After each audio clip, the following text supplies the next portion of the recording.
That exhibited the dangers and struggles of texting and driving. This activity was to kick off our school's Celebrate My Drive campaign for safe driving. So you got to take a picture of yourself, you put that into a tweet. On your little cart that you were driving, there was a saying that you were supposed to be able to type while you were driving down the road. While you were driving, maybe you had balls.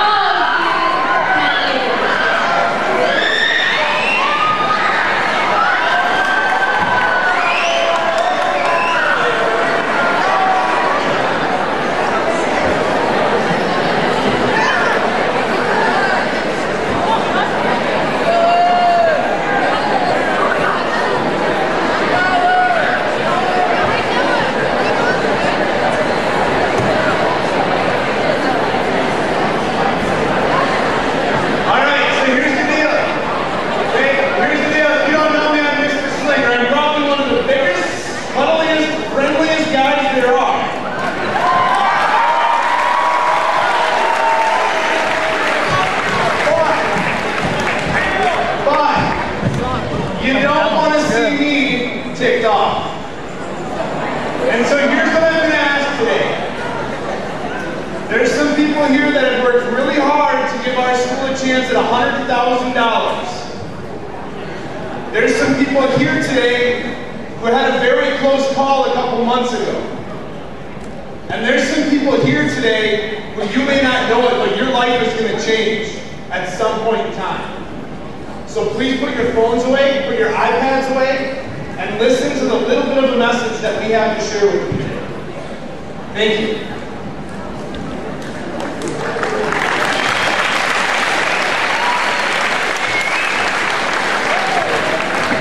Alright, so like I was saying, we had an activity at lunch today, out in that hallway. Also, walking around school today, we had 16 ghosts. Did you notice them?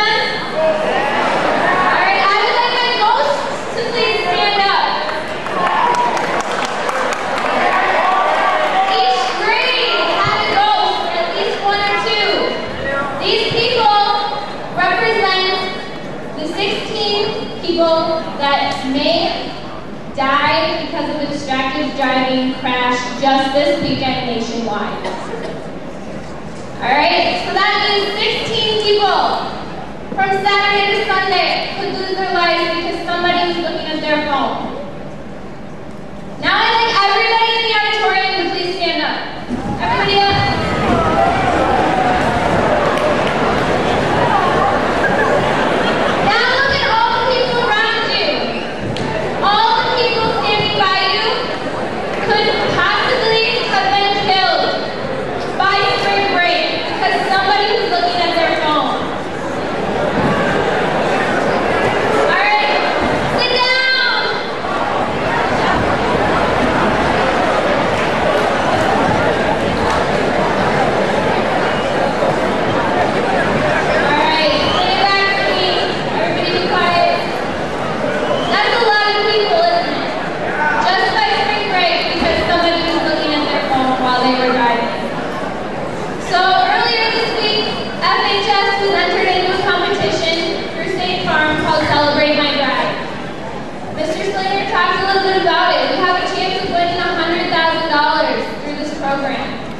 So, Slinger put together some essay questions, and then a few NHS students put together a video that we're going to show you. But we were entered into this competition, so we're going to play the video for you now.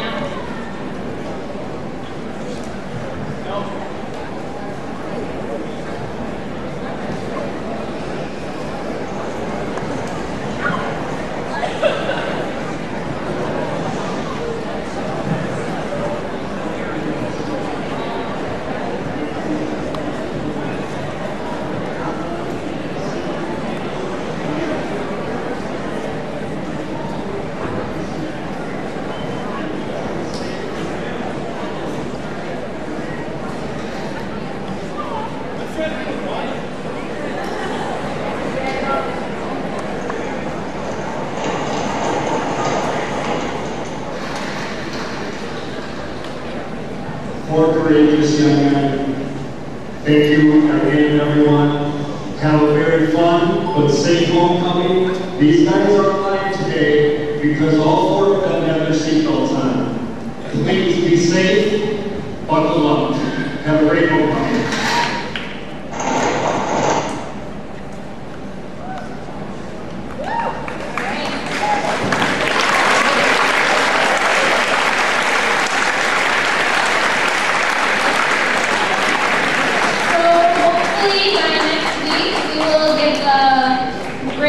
That we made the next round of this competition, but for now we're gonna have an awesome assembly today. So the 3 main causes of crashes are distracted driving, weather conditions, and the use of drugs and alcohol.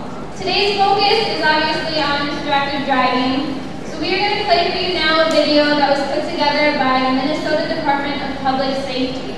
It took just one man looking at his phone for just a moment to change the lives of 2 young families forever.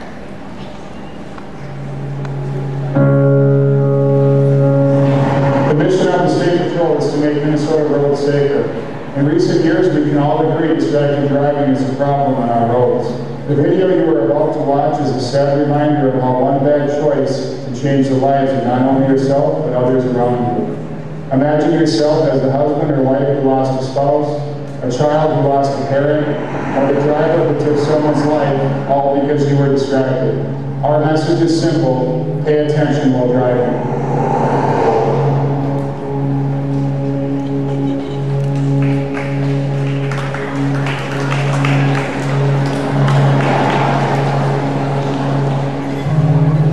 We were the perfect match. We were soulmates. She loved her family more than that. What was her forever? It shouldn't have happened. I can still see her laying on the side of that road. This is doing whole thing for the rest of the work. It's tough. It's tough. And we mistake that idea that you never take back. It's lonely. Very lonely.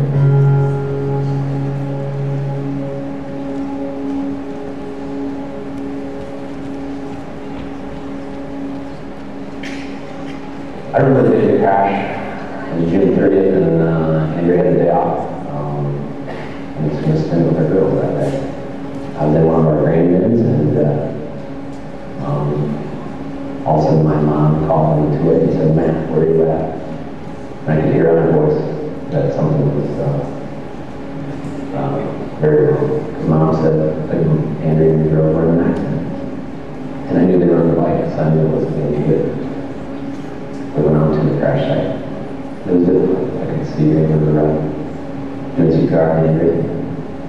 I was kind of collecting my thoughts and saying some prayers, and then the fire chief came and said that because they lost Andrea. And it was tough. And the shock started. And I remember the phone call coming in and saying that I had to get to the hospital. My little Claire, who was 4th time, was not okay. She had 5 broken ribs and a punctured lung and some cracked vertebrae in her neck. And she was intubated. To see that little girl with the tubes and everything was just something no father should ever have to go through. To see the fear in your 4-year-old's eyes and the quivering of her lip just is beyond anything that anyone should have to go through. I think she knew Mom was gone, but yet as a father you still have to tell her where we're going. That day when Andrea drive her bike, she was doing everything. But Chris that day was doing something unsafe. He was looking at his phone and ultimately hit my girls. And that hurts. I don't know what I mean for that second word in that speech. She said that it was wonderful. I remember that I had to make a payment on my alone. And I thought, what better time to do it now? If I forget it, I won't ever do it later. And so I decided to pick up my phone and started diving. Next thing I knew was I heard a thud. I don't know if I looked down at my phone for a split second, and I heard a thud. I looked up in the rearview mirror, I saw a bicycle. And I knew right away it wasn't good. I never saw it one time. I stopped the vehicle as quick as I could. I started running back toward the bicycle. 911, where's your emergency? There's a girl that I called me. She got people. You need the ambulance? They're not bringing her at all. They need an ambulance or something like that. It's not bringing. My thoughts were, what the hell have I done? How did I not see her? No doubt in my mind, it was my fault. I was on the phone, I was ready. I was in control. It was my fault. Mr. Weather, you have the right to remain silent. You say that against the court. You have the right to talk to the lawyer, and the lawyer present now, or any time for your question. Were you a driver involved in this collision? Yes, I was. Military, stop one thing. Nuts. Take it. That's right. That's my fault. So it's fair to say you're looking at your cell phone? Yes, it would be fair to say it could be. I don't remember looking at myself, I remember being on my cell phone when it happened. Do you have time to apply your grades? No, I did not have time. I didn't even see the yell. No one failed. That day I fucking failed. I failed for the one week I was on my phone. I was distracted that day.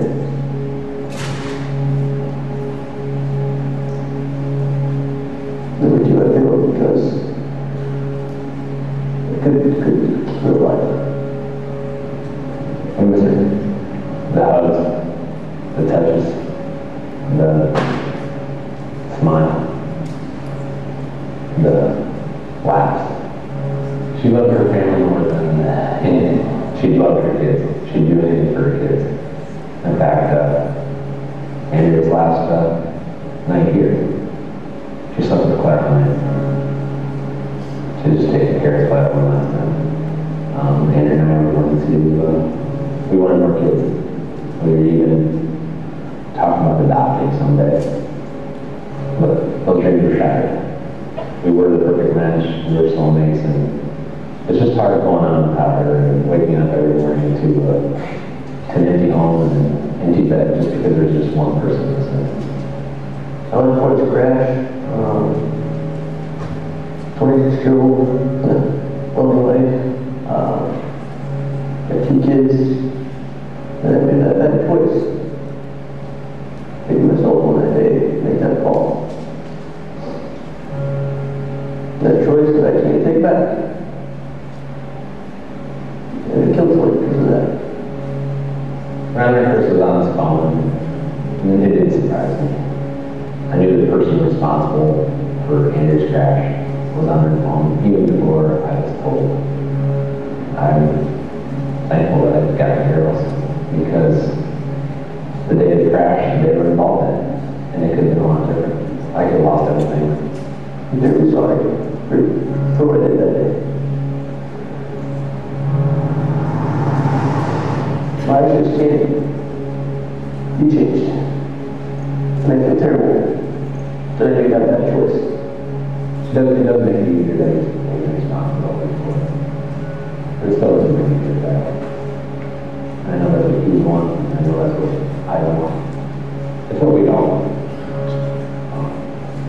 That's why we gotta get the word out there. It doesn't need to happen to anyone ever again. He made a mistake.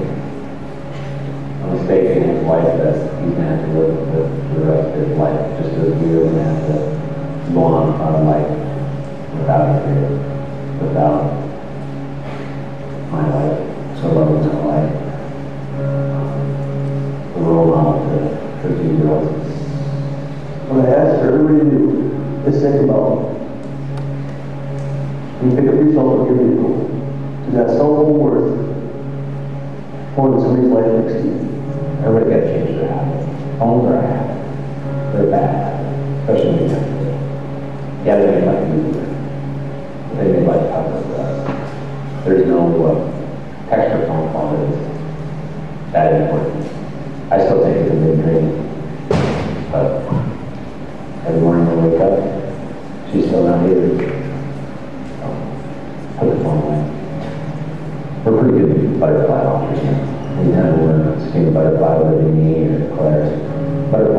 remind me of Mom.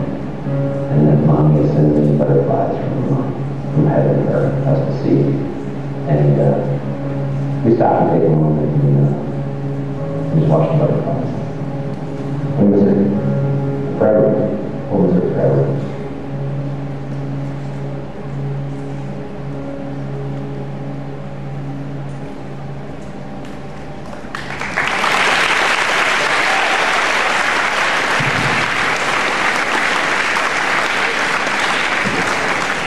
Good afternoon. My name is Tony Langerud, and I'm a state farm agent. My office is just a couple blocks down the road from where we're sitting today. Megan mentioned that about 8 people a day across our country die because of distracted driving. In Minnesota alone, we have statistically 1 to 2 people die every single day because of car crashes. The number 1 cause of death for people your age is car crashes.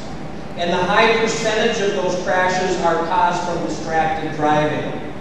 I've watched that video many times, and every time I watch it, I significantly get impacted. It's very moving. But at the end of the day, that's a video of people that we probably don't know. And so we've got a special treat for you today. And I'd like to introduce someone to you that I know and many of you probably know or have maybe even seen in the school here. She was not many years ago a high school student just like all of you. And her life was forever changed because of a distracted driver. And so she's going to come and share her story with you today in hopes that each of us will make better choices when we're behind the wheel. So I'd ask all of you to put your hands together and give a big welcome to Bethany Malden.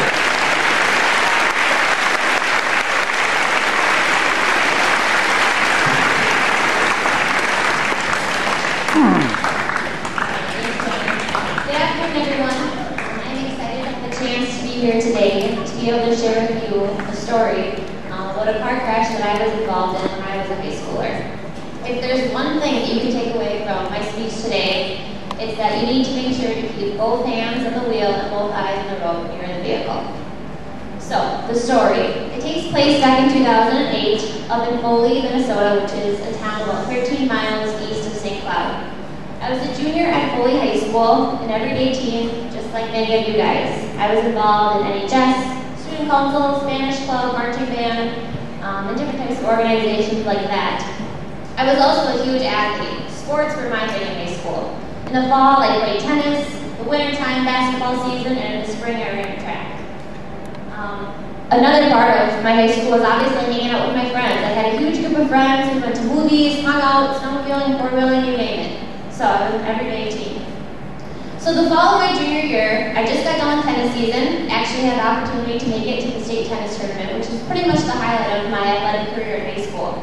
So I moved into basketball season with that same kind of winning mentality. I was the starting point guard on our team for the 3rd year in a row, and we were off to a great start this season. Here's a picture of me my junior year, and so anyway, it was halfway through the season. It was January 3rd. It was our first game back after Christmas break. We were away in Pine City, which is another small town up north.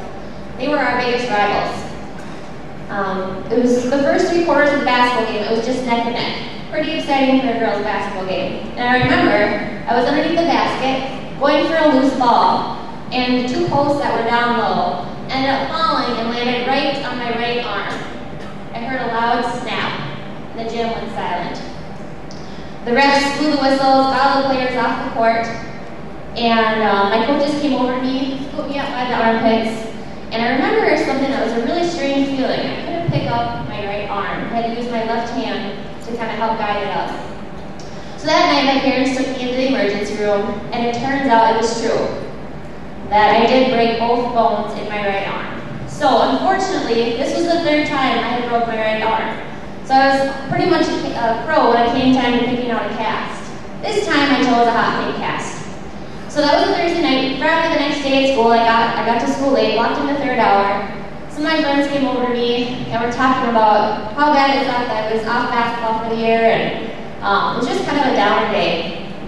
So my best friend Mariah, she said, hey, you know what, let's keep your spirits up. There's a boys basketball game up in Pierce. Why don't we go to that tomorrow night? I thought, okay, yeah, that sounds like a good idea.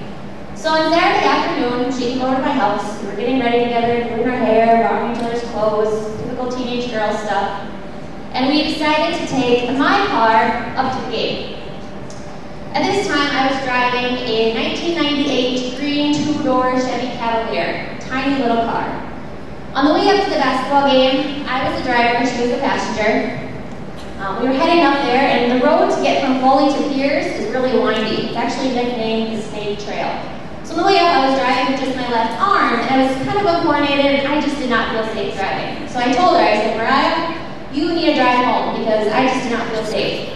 She said, okay, no big deal. So we walked into the game, had a blast, the boys ended up winning. We were just on a super high, and there was a party that night we were going to go to. So it was just a fun Saturday night. We had no idea what was coming next. So we walked into the parking lot, 9:30, 10 o'clock, and got done. Like we decided, Mariah went into the driver's side of my car, and I went into the passenger side. I thought, no big deal, I'll just put it around my waist. Little did I know how much that would change my life. So, we were headed out of town. We were about probably 2 miles south of town, and we were on just a normal 2-lane highway. And it was busier than usual. It's a Saturday night, and there was a ton of cars out. There was a brown pickup truck in front of us who had his blinker on to take a left-hand turn into a bar called the Triple Ace Bar. And I remember Mariah kept slowing the car down, because all of these oncoming vehicles kept coming, so the truck had to wait for them to turn. There were so many cars that Mariah ended up having to bring our little Cavalier to a complete stop on the middle of the highway. I felt kind of funny sitting there, dead stop in the middle of the highway, but I knew that it was the right thing to do. There was no shoulder for her to pass this truck around the side. At the time, I had called my stepdad on my cell phone, telling him what our plans were for the night, when all of a sudden, we were jolted from behind. The first thing that I remember is that the radio went to complete static. I looked towards Mariah, and she was just trembling and shaking. And she kept saying, oh my God, oh my God. She said, Bethany, grab this ivory-colored quilt, put this on your face. Blood is dripping down your entire face. So she handed me the quilt, and I remember this really warm, ivory taste of blood in my mouth. I didn't know whether if I should tilt my head backwards and let it run down my throat, or if I should tip it forwards and let it fall over the floor of my car. The next thing that I remember is I looked out the windshield, which was completely broken. I saw a car stopped on the highway, and I saw 2 girls on the shoulder of the road on their cell phones. I could see the glow of the cell phone lighting up their face. At that time, I had no idea who they were. So, like I said, the game got out. All of the Foley moms and dads and the rest of the fans were heading back, and so all of the cars were lined up on the highway. A few cars were on the highway, and then it was the Foley Boys school bus. Foley's a pretty small town, and all of the boys on the bus knew what my car looked like, and they saw it all smashed up, turned inside the ditch. I'm sure they were all just freaking out on what was going on. The next thing that I remember was one of my friends' moms, she was a boys' basketball parent, came running up, just crying and shaking. She handed us a box of Kleenex and said, Bethany, I called both of your parents. Your dad was at a wedding, he's on his way. I couldn't get over your mom, I'll keep working at it. A few minutes later, the paramedics came, so the guy in the brown truck, he ended up calling 911 for the ambulance to come.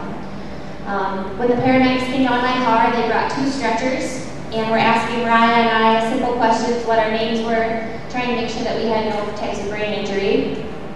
They loaded us on the stretchers and tried to keep our spines extremely straight. I remember there was this big, thick strap that they put across our foreheads in order to keep our spine in line, and I remember my head just pounding. We were loaded into the ambulance, and the last thing that I remember before I blacked out was I turned towards Mariah, and she said, I cannot believe this is happening to us.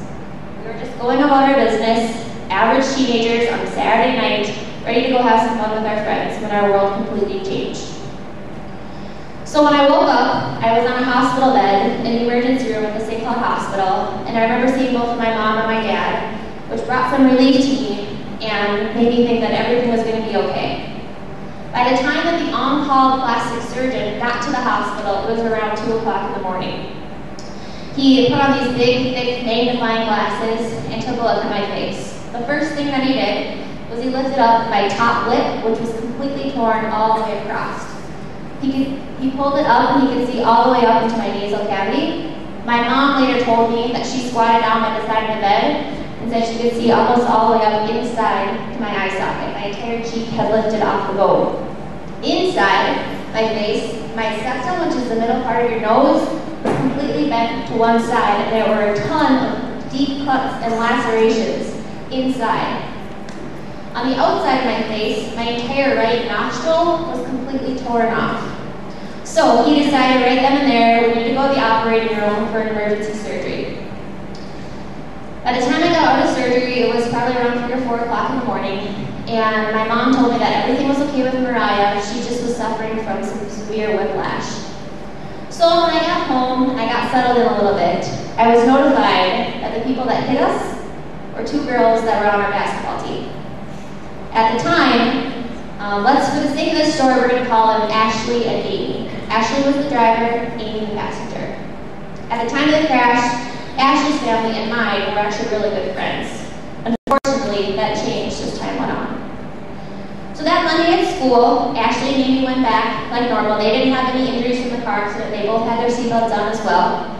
And they told people, their story was that the brake lights on my car did not work, and they could not see my car on the road. By the time they did see my car, it was too late and they had already hit us. So that they said the accident was completely our fault. Mariah had also been in school and heard this story, and she told me what was going on at school. I wasn't able to go back until about a week later, and my surgery started healing more. As I remember I was walking up to the high school that day, ready to go inside, and my hands were just clammy. I felt like a complete outcast. I was so scared what everyone was going to think about me physically. I knew all this drama was going on with what happened with the story. So I walked over to my locker, and I was sitting there at my locker trying to open it up, spinning the combination with my uncoordinated left hand. I could barely see the numbers because I had this huge white Band-Aid gauze pad over my face.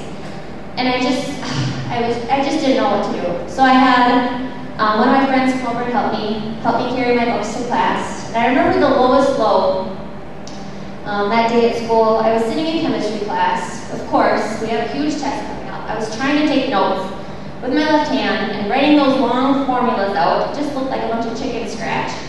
And a few people behind me were talking about the accident and making fun of how I was looking, and I just felt at a complete low. I think that was probably the lowest point in my life at that point in my life. What a mess. So, a couple days later in the hallway, Amy came up to me and she said, "Bethany, I have some big news to tell you." At this point, everyone was already down the hallways. The bell was just about to ring, so it was just her and I in a quiet locker bay. And she said, Ashley told me to keep this a secret, but I just can't any longer. She said, the night of the crash, we were both on our phones. Ashley was in the middle of sending a text message when we hit you. She said it was, by the time we even looked up, we had no idea that there was even vehicles in front of us. We were both so busy on our phones. She said, you deserve to know the truth. I am so sorry that you have to go through what you are. And anything I can do to help you, let me know. So, Amy's confession brought a whole new light to the story. Now Mariah and I added this to our story. There was Ashley's story still going on. There became so much drama. It's really easy in high school, as many of you know, for stories to spread, for drama to build. So we ended up having to get the school counselors involved. After further investigation of the accident, the sheriff's report said that we were hit at an approximate speed of 62 miles an hour. There were absolutely no signs that the driver that hit us was trying to stop. There was no skid marks, no nothing. The deputy that my mom talked to said that when he drove up to the scene of the accident, he was expecting to see a fatality. That's how bad the crash looked. Ashley's story said that the brake lights in my car were out. So my dad and I, a few weeks after the accident, drove up there, went to the body shop where my car was towed. This screen's not the best, but you can see over here that even after my car was completely smashed, the brake light still worked. So clearly Ashley was lying. Dad and I crawled in the front seat to kind of take a look around and see the damage. I remember glass shards everywhere. All over the seats, the floor, the center console. I remember looking at that ivory colored quilt that Mariah handed me. It was completely covered in dried blood. I remember also looking at the dash on the front of the car, and the vent fan was completely cracked. I put two and two together and realized that that diagonal strap that I didn't have on, my entire upper body flew forward. My face broke the vent in my car, the hard plastic. So that's a huge lesson in and of itself. Wear your seatbelt the right way. Also, in the back of my car, on the seat, or on in the back seat on the floor, laid my open cell phone. Remember how I said I was on the phone with my stepdad telling him what I planned for the night? Turns out he heard everything. He heard the crash, the screams, the oh my gods, the sirens, the conversation. I couldn't imagine the fear that he had to go through listening to his daughter go through something like that. So as things panned out and time went on, I got a little bit stronger, able to lift my head off the pillow. I had to go to a chiropractor for every single week for that next year. And due to the scar tissue that my face had, I had to have 2 consecutive plastic surgeries. Your face is super sensitive. And so when there's huge cuts and they repair them, it just tries to heal and there's more scar tissue. I could only breathe about 5% of my right nostril. So I had to go in again my senior year to another surgery. That didn't help. So before I went to college, that fall, I had to have a 3rd plastic surgery. And they determined that that would be the last one. Whatever happened was as good as it was ever going to be. So I stand here today before all of you, only able to breathe, or if you go to the next slide, sorry. There's a picture of my face a few weeks after the accident. Again, that slide's not that well, but you can see my right nostril completely torn off and my right eye that has some bruising. The bruising is because my entire cheek ripped off the bone there, so it's all internal damage. Yeah, so anyway, as things, the year, or before my senior year, before my freshman year in college, I had the last surgery, and I'm only able to breathe 50% through my right nostril. So, I was able to walk away from this accident. I got married last fall, just had a little girl a few weeks ago, and I'm in the middle of a master's program. I am so fortunate to be able to stand here, alive and well, to tell you what has happened. The main thing that you need to learn, though, is that you do not want to be in Chris's shoes. You don't want to be in that husband's shoes, having to move on with his life without his dearest wife. Please, please, please, when you are in the vehicle, keep your hands on the wheel, keep your eyes on the road. And with that, have a very happy and safe Halloween weekend.